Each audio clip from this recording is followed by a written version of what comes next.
Hello बच्चों, mission English classes में आपका हार्दिक स्वागत है।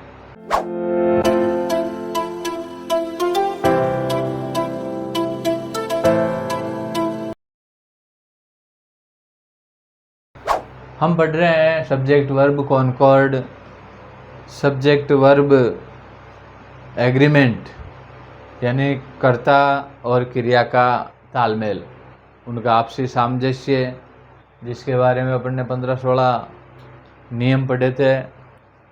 और 15-16 नियम के बाद में अपन ने 8-10 इसकी एक्सरसाइज भी की थी।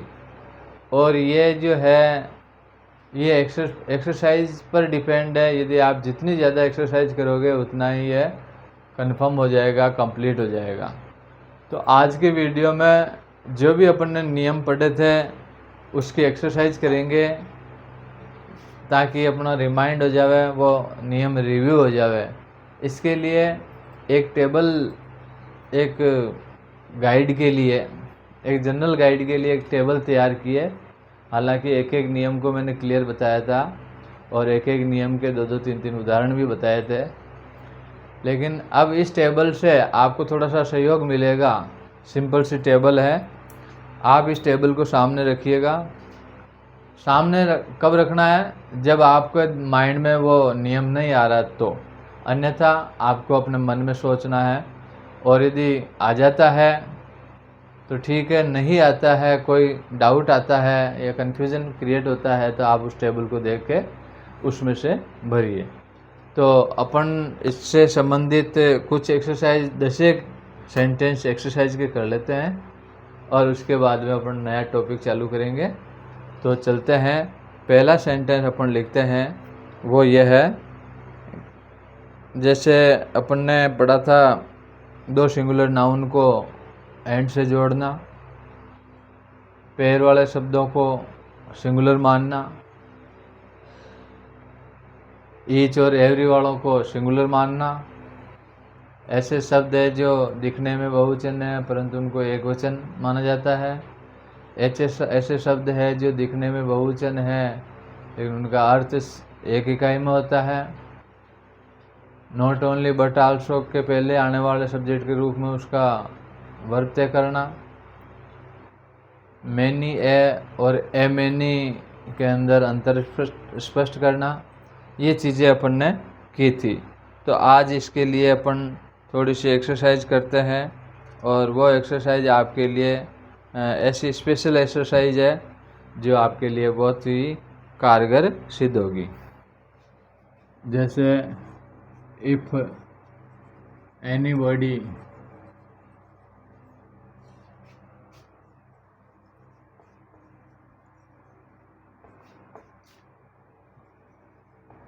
जैसे इफ एनीबॉडी आ गया, एनीबॉडी हमेशा सिंगुलर माना जाता है, इसलिए इसमें सिंगुलर वाली आएगी। सिंगुलर वाली कौन सी होती है? जिसके एस लगा हुआ होता है। Anybody calls me, if anybody calls me. तो इस एनीबॉडी जब आ जाता है तो आपको उसको सिंगुलर मानना है और सिंगुलर की वर्ब बर्बाद है तो जिसके एस या एस लगा हुआ होता है वही सिंगुलर की वर्ब होती है।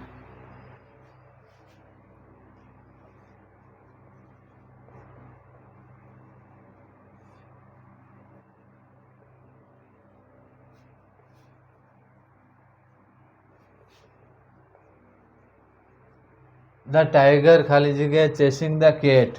अब ये द टाइगर है तो टाइगर एक वचन का है। द टाइगर है स्पेशल टाइगर के बारे में, इसलिए क्या आएगा? एक वचन की क्रिया आएगी। इसके बाद अपन चलते हैं ऐसा, जैसे आई विश। आई विश वाले जितने भी सेंटेंस होते हैं,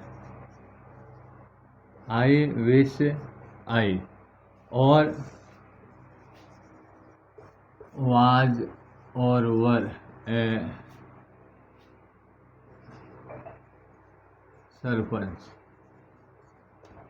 जैसे ये आई विश मेरी इच्छा है, आई वाज वर ए सरपंच, तो इसके अंदर इच्छा जाहिर की जाती है या इफ वाला कोई सेंटेंस होता है। इसका विशेष ध्यान रखें कि विश वाला सेंटेंस जिसके अंदर हमेशा वो कंडीशनल माना जाता है, शर्त युक्त जो सेंटेंस होते हैं।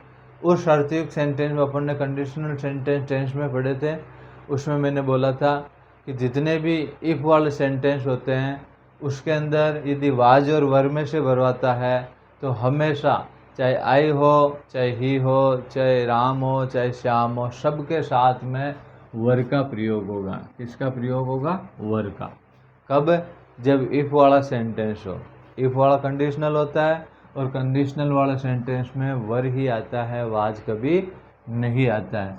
और ये विश वाला है, इसका मतलब ये भी एक कामना वाला है, कामना इच्छा प्रकट करने वाला एज ए कंडीशनल सेंटेंस। जैसे she ordered me as if she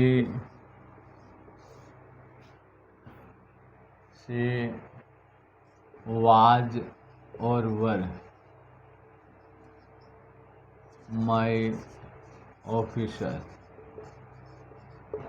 जैसे ये है शी ऑर्डर्ड मी, उसने मेरे को आदेश दिया, एज इफ माना कि, जैसे कि शी वाज और वर में से बढ़ना माई ऑफिसर, जैसे कि वो मेरी ऑफिसर हो।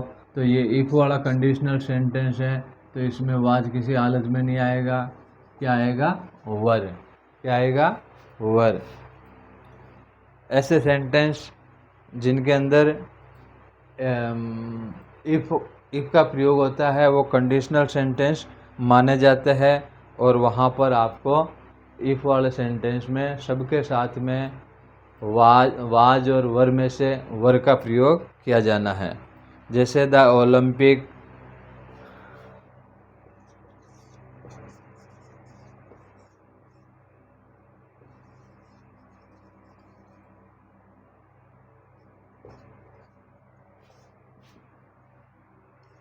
was were had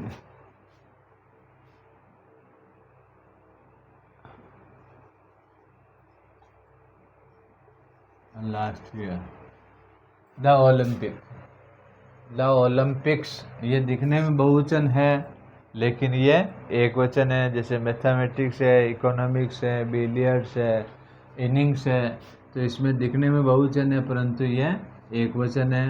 was had last year. ठीक है ना? समझ में आया नहीं है?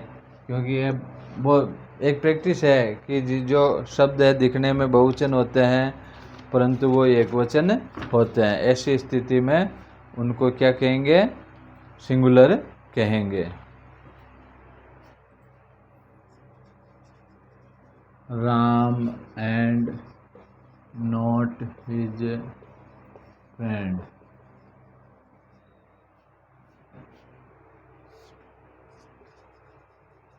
कम और एट गार्डन। जैसे Ram and not his friend, come और कम्स में से बरवाला Ram and not his friend, Ram और न उसका दोस्त, यानी किसके ऊपर फोकस है? राम भी नहीं आता, उसका दोस्त भी नहीं आता है। सिंगुलर माना जाएगा और सिंगुलर में क्रिया में से भरवा रहा है तो एस या ई एस वाली क्रिया ही इसका उत्तर होगा, क्योंकि ये नॉट ओनली बट आल्सो वाली प्रक्रिया में है, इसलिए न तो राम और न राम का दोस्त, इसका मतलब सिंगल की बात कही हुई है।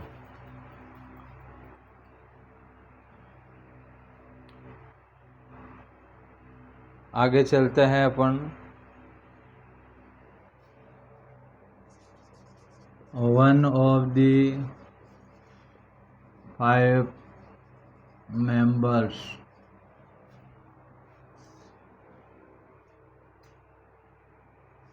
is or am or are going to meet him।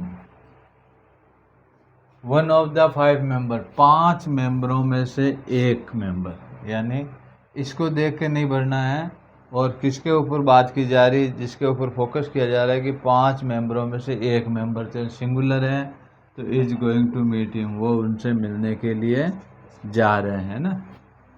आगे चलते हैं।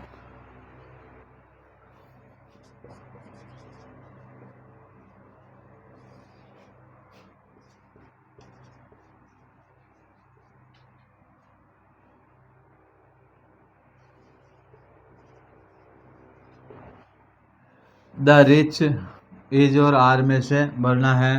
तो द रिच है, पूरी धनवान जाति की बात को फोकस कर रहा है, तो हमेशा आर आएगा, बहुवचन होगा। क्या होगा ये? बहुवचन होगा।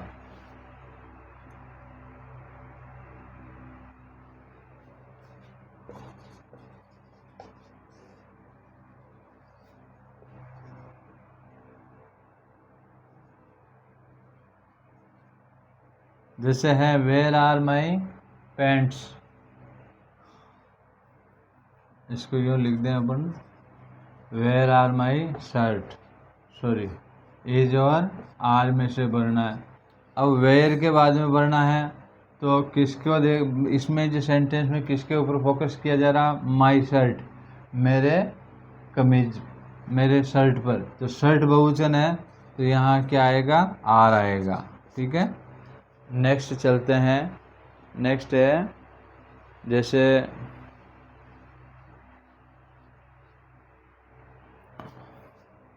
Ram as well as his friend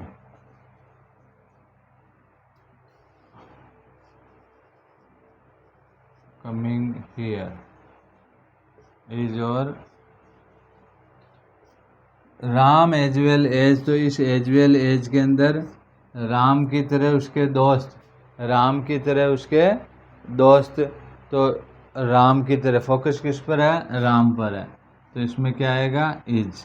ठीक है, तो इस तरीके से आपको सब्जेक्ट वर्ब और कॉनकॉर्ड की आपको प्रैक्टिस करनी है।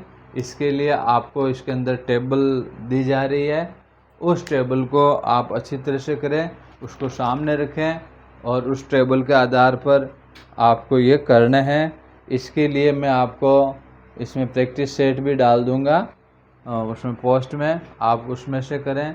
और आपको कहीं पर भी जहाँ पर भी प्रैक्टिस मिले, आपकी जो नोटबुक जो ये पाठ्य पुस्तकें हैं उसके अंदर, पासबुकों के अंदर, कहीं पर भी पुराने पेपर्स में, तो उनको सॉल्व करें अपने जो 15-16 नियमों को देखते हुए। आप जितनी प्रैक्टिस करोगे उतना ही है अच्छा सुदृढ़ होगा। तो आज का वीडियो अपन यहीं ख़त्म करते हैं। अगले वीडियो में अपन पैसिव वॉइस लेंगे। जो भी पैसिव वॉइस भी एक्टिव वॉइस को पैसिव वॉइस में चेंज करना, ये भी हर एक कंपटीशन एग्ज़ाम में आता है, हर स्कूलिंग एग्ज़ाम में आता है। एक तो correct form of the verb, ये हर कंपटीशन एग्ज़ाम में आता है। वो सब्जेक्ट वर्ब कॉनकॉर्ड हर एग्ज़ाम में आता है, पैसिव वॉइस हर एग्ज़ाम में आता है, और डायरेक्ट इनडायरेक्ट ये हर एग्ज़ाम में आते हैं।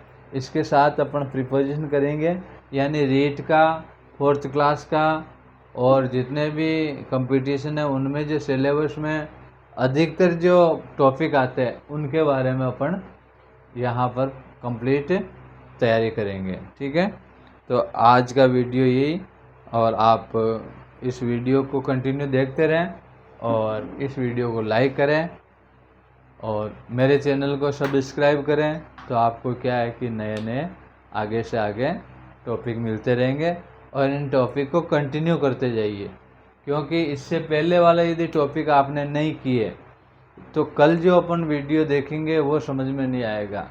तो पैसिव वॉइस के लिए आपको सब्जेक्ट वर्ब कॉनकॉर्ड का जहाँ ज्ञान होना ज़रूरी है, उसमें correct form of the verb का ज्ञान ज़रूरी है, उससे पहले उसमें टेंस का ज्ञान ज़रूरी है। इसीलिए मैंने सबसे पहले सेंटेंस पैटर्न का बनाया था कि ताकि बच्चों को सेंटेंस पैटर्न की जानकारी होगी। फिर उसको एक एक टेंस की जानकारी दी कि कौन से टेंस में क्या है। टेंस की प्रक्रिया पूरी होने के बाद में फिर अपने correct form of the verb लिया, ताकि correct form of the verb से टेंस रिवाइज होंगे, उसके बाद में कंप्लीट वो जानकारी हो गई तो फिर अपन ने जितने भी टाइप के सेंटेंस होते थे सारे सेंटेंस टेंस के अलावा वो किए। उसके बाद में सब्जेक्ट वर्ब कॉनकॉर्ड किया। अब ये टेंस की एचवी और एमवी की संपूर्ण जानकारी अपने को हो गई। अब अपन करेक्ट वो एक्टिव वॉइस और पैसिव वॉइस को करेंगे। तो मैं सोचता हूँ कि आपको अच्छा लगा होगा वीडियो। इसको लाइक करें और इसको सब्सक्राइब ज़रूर करें और कल का वीडियो आप अवश्य देखें, क्योंकि उसमें एक्टिव वॉइस और पैसिव वॉइस की बेसिक जानकारी होगी। यदि कल का वीडियो नहीं देखा तो परसों का वीडियो आपके समझ में आने वाला नहीं है। तो आप 15-20 मिनट का टाइम निकालें और कल का वीडियो अवश्य देखें, ताकि अगले वीडियो आपको इजी वे में समझ में आ जाएंगे। और इसके लिए आपको कॉर्नर में जो आई बटन है उसको आप प्रेस करें, क्लिक करें, ताकि आपको ये वीडियो आगे से आगे मिलते रहें। ठीक है, तो कोशिश करिएगा। और कोई कन्फ्यूज़न है, डाउट है तो कमेंट बॉक्स में लिखिएगा और कमेंट ज़रूर दीजिए कि मैंने जो बताया है क्या आपके समझ में आ रहा है, इसमें क्या कमी है। बिल्कुल आई विल इम्प्रूव दैट। आज मैंने जो एक कमेंट आया था कि आवाज़ आपकी थोड़ी सी भरभरा रही है, मोटी मोटी आ रही है, तो इसके लिए मैंने थोड़ा माइक चेंज किया। तो आज का जो कमेंट मुझे बताएगा कि मेरे में इम्प्रूवमेंट हुआ या नहीं। ठीक है, ओके, थैंक यू।